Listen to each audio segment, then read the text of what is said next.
Okay, get comfortable, you still have a sermon. We had a Misha Berach. I'll make it shorter, don't worry. We have a Misha Berach for people who are struggling. We have a Misha Berach for Lana and Nick, and we have a Misha Berach for Nanette. And we have a whole bunch of people that are embracing that ancient Talmudic tradition of shul shopping.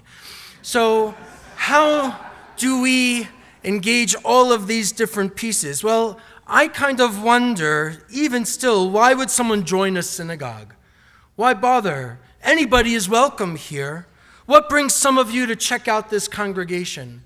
What brings some of you to stay in this congregation? What happens if I don't have somebody to enroll in a religious school? Then what do I need it for? Maybe it's like the gym I don't go to, I cancel. I don't have to participate.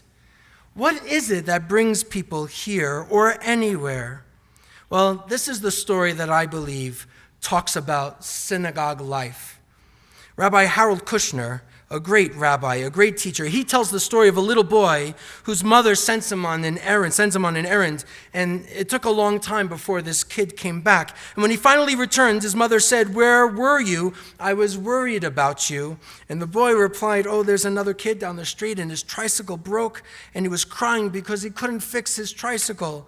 And I felt so bad, I had to stop and I had to help him." And the mother looked at this boy and says, "Where do you learn how to fix a tricycle?" And the boy said, "I didn't do that. Of course I didn't. I simply sat down and I helped him to cry." That's a big part of what we do.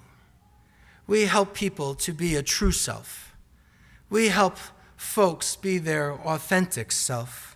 This is what I want in a congregation. It's not the only thing. I want joy, I want laughter, I want inspiration, once in a while for you to clap.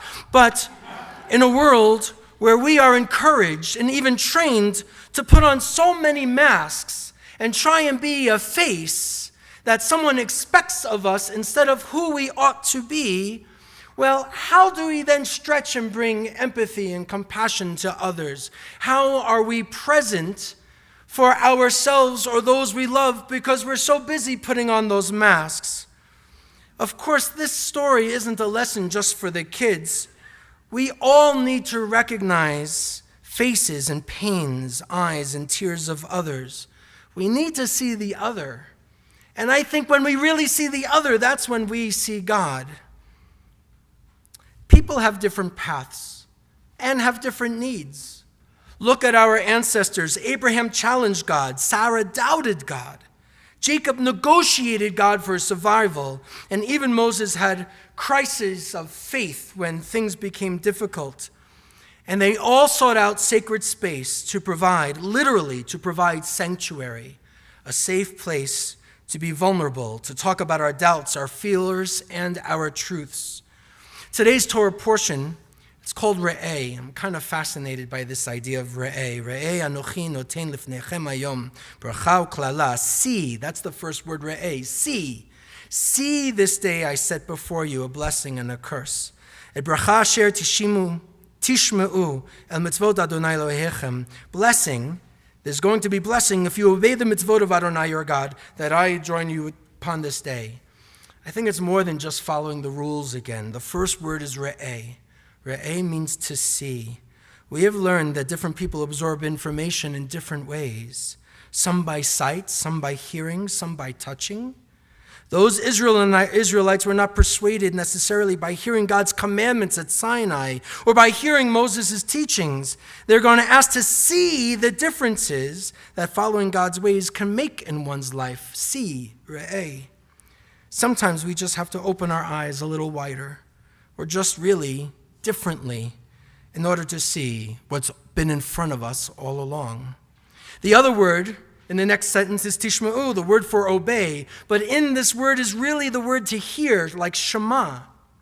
So we have a see and we have a hear. We do it in English too. Sometimes when we say the word listen, we're saying that we want you to do what I'm telling you. The message in the text is to listen differently, open a new channel, get rid of the static. You have to, I know if you're of a certain age, you don't really know what I'm talking about with static because you just press buttons. But if you really want to get a sense of finding something, you have to manipulate that dial, if you remember what those are.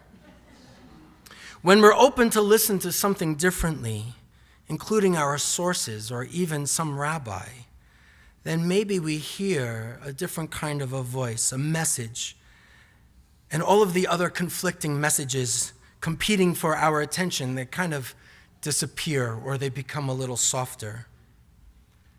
So again, I'm fascinated with this idea of see, re'eh.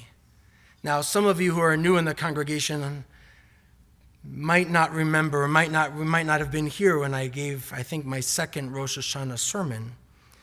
That second sermon, I know that if you were here, if you were awake, you remembered it. Because I told our congregation that I have multiple sclerosis. And then people kind of said, what? And were a little concerned. And so, again, I will say, I'm fine. Everything is fine. But 8 years ago, over the matter of days, I lost my vision in one eye. It was really scary because I handle things, I think, for the most part with an even keel, but losing sight seemed terrifying to me. 20/20 vision on Friday, 20/30 on Monday, 20/50 on Wednesday, 20/60 on Thursday, and by Friday, I lost all of the color recognition and everything seemed to be like having Vaseline on one of your lenses, but the other eye was still fine. And this became a source of some anxiety, not just because of my vision and what I could see, but also because Rosh Hashanah was starting a few weeks later, and I was concerned about going with an eye patch. But the kids at the religious school liked it because they thought I was a pirate. And the older folks liked that I was channeling my inner Moshe Dayan. But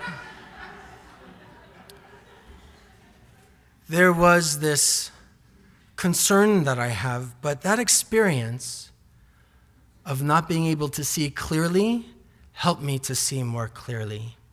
I don't think I ever had clarity like that because I, like most of you, would be caught up in carpools and getting my kids, figuring out what's going on for school and how do I engage my career, my rabbinate, my own congregation in Atlanta. How was I going to move all of this forward? I got caught up like everybody. It doesn't matter that I was clergy or a rabbi. I'm a human being with my own frailties. And then that started asking me other questions. How many times has our suffering stopped us from recognizing help even when it's at our doorstep? How many times have we failed to perceive the deep wells of holiness or soulfulness that can sustain us if we were open to the possibility? See, this day I set before you a blessing and a curse. I don't think God sends blessings and curses. I don't. But they're in front of us, and we can see them, but it's going to depend on how we look. Are our eyes open? Look, life is complicated. Look, there is good and bad, chaos and closeness. Look, there's going to be some rough spots in our lives. We are going to hurt, or people we love are going to hurt.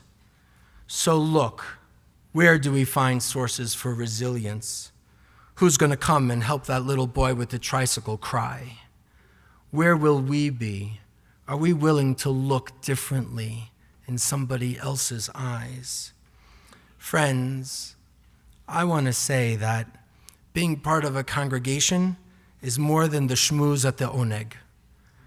Being a part of a congregation means that we're going to work hard at a relationship and show up for each other like we do for Nanette, like she has done for us over the years, for the Bernsteins when there's a wedding, or when Adam becomes a bar mitzvah tomorrow morning. We show up. We respond to brokenness out in our world with presence and with hope, and we celebrate. So take a good look. Open your eyes. Help is there if you are open to it.